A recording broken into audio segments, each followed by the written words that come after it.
Welcome back, guys, to part 2 of the Bonsai saga. So this is part 2 of the 3 white pines that are going to be dealt with in different ways. For those of you who don't know what I'm on about, might be worth checking part 1 for obvious reasons. Don't want to confuse anybody, although that's quite easily done when it comes to me.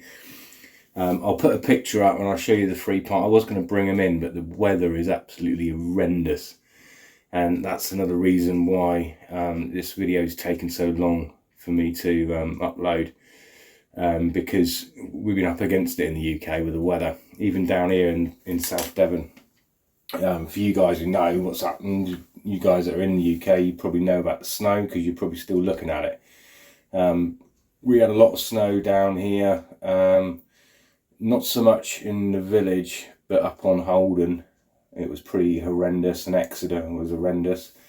And it just slowed everything down, and then it went into minuses, everything froze, and now a day later we've got this storm Bert. Funny enough, it shares the same name as my spider that lives in the window. Yeah, and it's blowing a hoolie outside. It's like 60-70 mile an hour winds and torrential rain. Yeah, it's pretty horrific. Temperature's nice though. Temperature's up to about 17 degrees Celsius. So it's pretty warm, but very stormy. So yeah, typical UK weather. So hence why this is taking so long. So I do apologise. So in this second video to the saga, we're gonna put this little pine into a training box. I've already built the box. I did that over the last couple of days. That's why it's taking so long, because I've had to do it in and out of doors, inside and outside. It's just been a bit of a nightmare, because I wanted to paint the box to seal it. But I'll show you the box later on in the video. I'll show you how to make it. Just a quick time lapse, nice and easy. So yeah, here we have this little pine. So this is the one that's going to be left alone. Just to leave it and then just bonsai it when it's ready to. So in other words, in probably 2 to 3 years time, I'm going to let it grow out. I've already selected, obviously you can see, branches that I'm going to rely on. Because he was quite tall, this one. But yeah, he's ready to be left to his own devices. We will do some root selecting and positioning, but I'll show you that when we put it in the box. Somebody did ask me on comments how much I paid for him. I said £16. I lied. It was £16.95 each. But yeah, Pinus parviflora negeshi. I didn't think it was too bad. Pretty reasonable, and quite an unusual garden stock, nursery stock to come across. Hence why I bought. I actually bought 11. I did a count in the garden. I thought I was going mad because I knew I'd lost one, and yeah, I thought I was down to 9. But when I did a count, I actually had 10, and I forgot I bought a bigger one. It was a more developed one. It was down the other end of the garden. So I've still got 10 in training. I've got one that's kind of developing into a nice bonsai at the minute, which I've done another video on if you want to have a look at it. Go back and have a look. The white pine. So yeah, that's what we're going to do. So what we're going to do is we're going to get this out of this pot. We're going to have a look at the roots, and then we'll put it into the training box and get it all prepped to be left for a year, 2 years, 3 years, and yeah, see what happens. Okay, right, let's get on with this. This is always a good bit. I've had a route around already when I first got these back along, and hence why I left this one in the original pot, because the roots did look reasonable. I didn't have to mess around with too much on top. There is one that's what I call a rainbow root. He's poking out here, but he's far enough away. It's when they're close to the trunk that's where you've got to be concerned, because you've got less movement. If they're on the edge of the pot, it means that you've got a little bit of root in between, and you can play around with it a little bit more. But yeah, I did have a look when I first got them. That's why it's got fresh pine bark on top, because I redressed it. So there's one here that's definitely grown up. That was definitely not there back in the spring. So he's pushing out good roots. I always love this bit. It's exciting. It can either go tremendously well or very disappointing when you buy stuff from the nursery, because you never know what the roots are doing, and it can determine a lot for the future of the tree, how much effort you put in the future, how long it takes to really get it developed, for the root, you know, for the actual nabari. So I'm not going to play with it too much, because the way I've set the training box up, which I'll show you shortly, it's kind of a unique way I do it.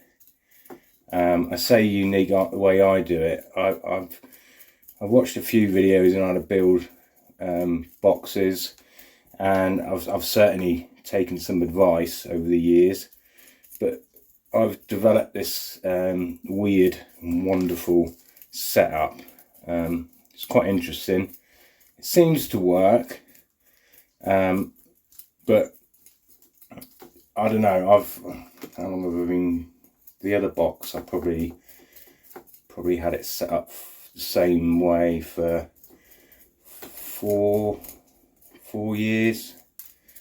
Yeah, maybe 4 years.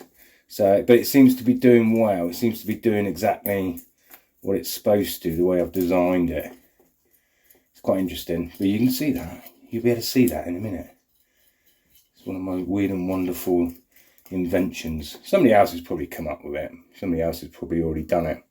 I know there's certain basics of it people do, but I'm not sure about the pond basket idea. And you will see. Fluff up around here, because I do want to get some decent soil in areas. And there's not a lot of root below that, actually. Yeah, it's a bit of a funny one, that one. Yeah, I didn't really look at it in depth. I assumed I'll be able to sort it out, and I assumed there'd be more roots down here the first time I had a dig around. But not to worry, we can do something with it. Bit of an odd one. I can get him out, fluff him up. That's obviously, yeah, that could be the tap. That one is quite thick, quite dominant. Soil's coming away nicely though, which is good.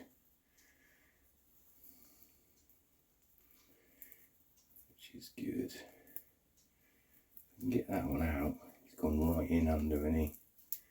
But there are roots on top. There we go. I might be able to just... Yeah, he's a bit odd, isn't he? He is a bit odd.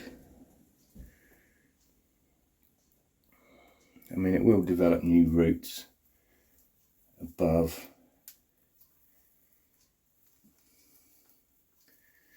Yeah, that's unfortunate, that is. Yeah, it's a bit of an awkward one, because this root is actually feeding the white pine graft. So it's feeding this. It's come out the bottom where it's been grafted. So there's the graft. Been grafted there. And this one's actually feeding. Yeah, I'm going to have to keep it. I think. Yeah.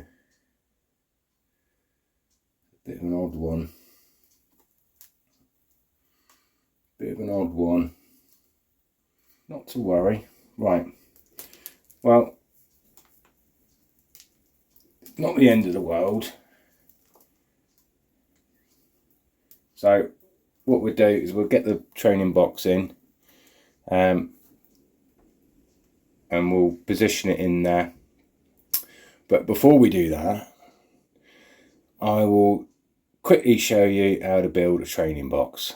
It'll be a time lapse, even though it's taken me like probably 3 days to blimmin' do it because of the weather. It only takes a minute or so for you to see it. So yeah, go and put your kettle on, make a cup of tea, and then sit down, watch to see how the box is made, and then we'll put this bad boy in. Cool.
Okay, well that was easy.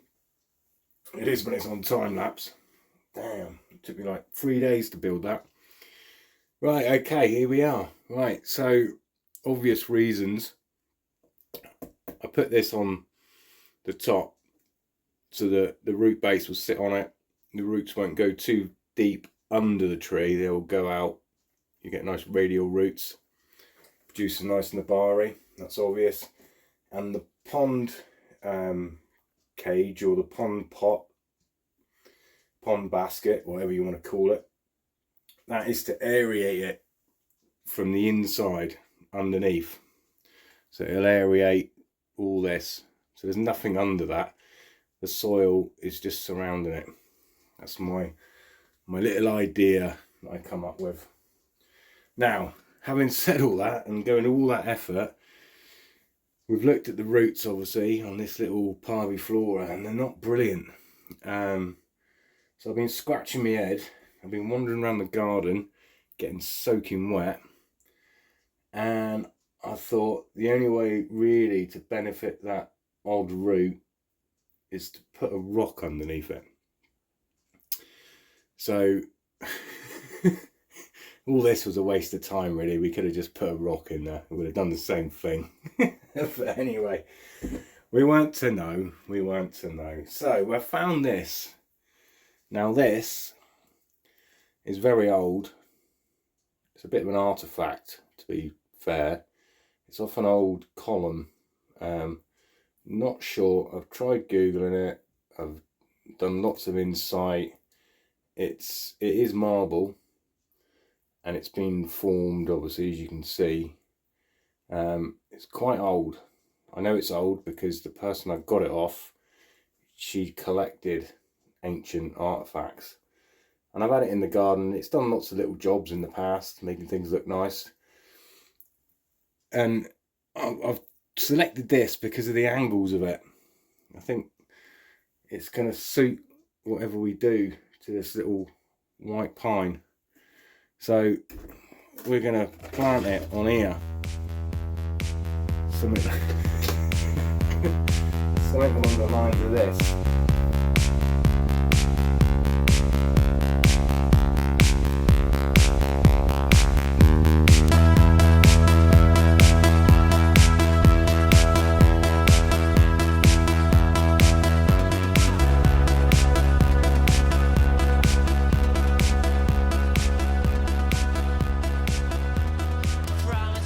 Back in the room.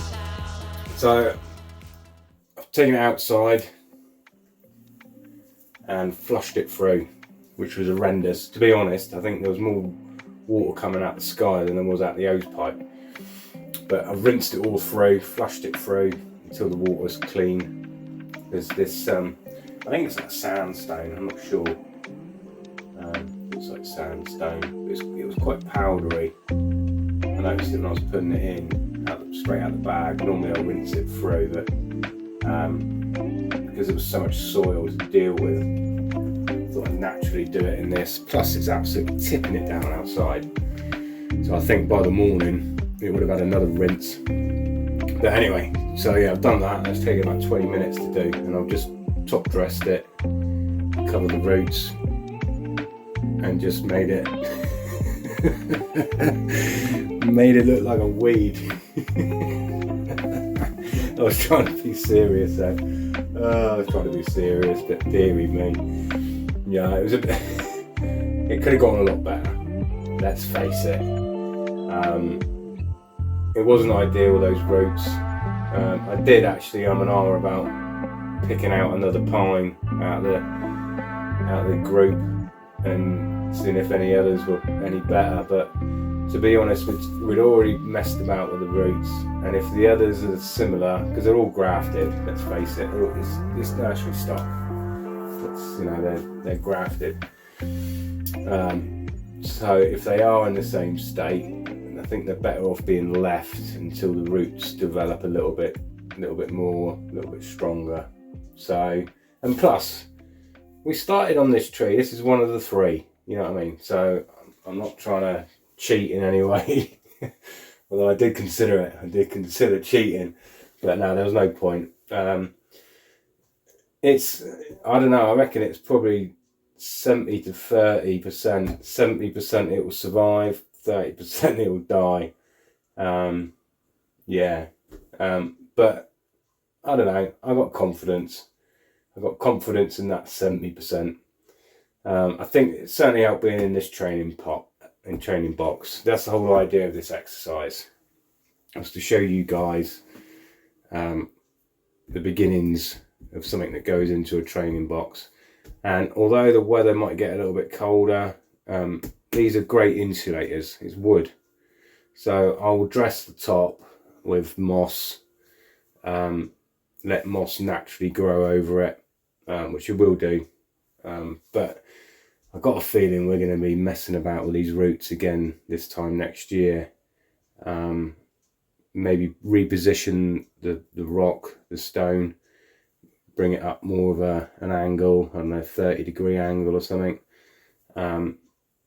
Maybe get rid of that basket. Don't know, we'll see how things go. The thing is, the box was designed to train radial roots. Well, yeah, it was a waste of time. But we got a nice box out of it, and we've got a bag of soil. So if it all goes horribly wrong and it doesn't work, we've got some soil and a box to use on someone else. But anyway, I'm half confident. Well, 70% confident. Yeah, we'll see how it goes. It's been a long-winded exercise, I said, against the weather and everything that we've had to put up with in the UK. It's been a bit of a logistical nightmare, put it that way. Hence the glass of wine. I think I deserve this after all that effort and for nothing really, when I could have just used a rock. But anyway, there we go. So that's the first stage at the experiment. So I'm going to put this out in the garden. What I'm going to do is elevate it. I'm going to put it on the bench. I think the bench will handle the weight. It's really heavy. It wasn't too bad before I watered it, but now I've watered it, yeah, it is quite lumpy. But I'll put it on the bench, elevate it off the ground so it's got maximum sunlight, and then yeah, we'll just leave it and we'll just keep revisiting it. I mean, you'll probably see it in the background of other videos that I do if I'm wandering around the garden. I'll always point it out. So yeah, so the next stage is to wire the other two. I'm not going to do that today. It's getting late. And my feet are wet. Everything needs drying off, and yeah, I'm just going to sit down and have a glass of wine. So I'll do that tomorrow. Today's Saturday, tomorrow's Sunday. Obviously, that's how the week works. Pretty sure you guys are familiar how the calendar works. So I'll do that tomorrow. It shouldn't take that long. But what I'm going to do is I'm going to bring the plants in, I'm going to put them in the greenhouse for a couple of hours, just so the pots drain through. Because I find if you bring something in when it's been raining, it's like this. I've got a tray on the floor catching the water that's still coming out of this, and a rag underneath. So if I leave it in the greenhouse for a couple of hours, they'll drain through, and it won't make a mess when I bring them in. So there you go. Right, okay. Thanks very much for watching. Sorry, it was a bit of a... It didn't turn out how it was supposed to. But not to worry. That's, that's the way things go sometimes. Either way, it's going to be interesting to see what happens. So yeah, and that's the important thing. Make it interesting. Cool. Right, thanks very much for watching, guys, and I'll see you on the second, well, the third part. Maybe the third part, won't it? Because the first one was an intro. All right, guys, you look after yourselves, and I'll see you soon.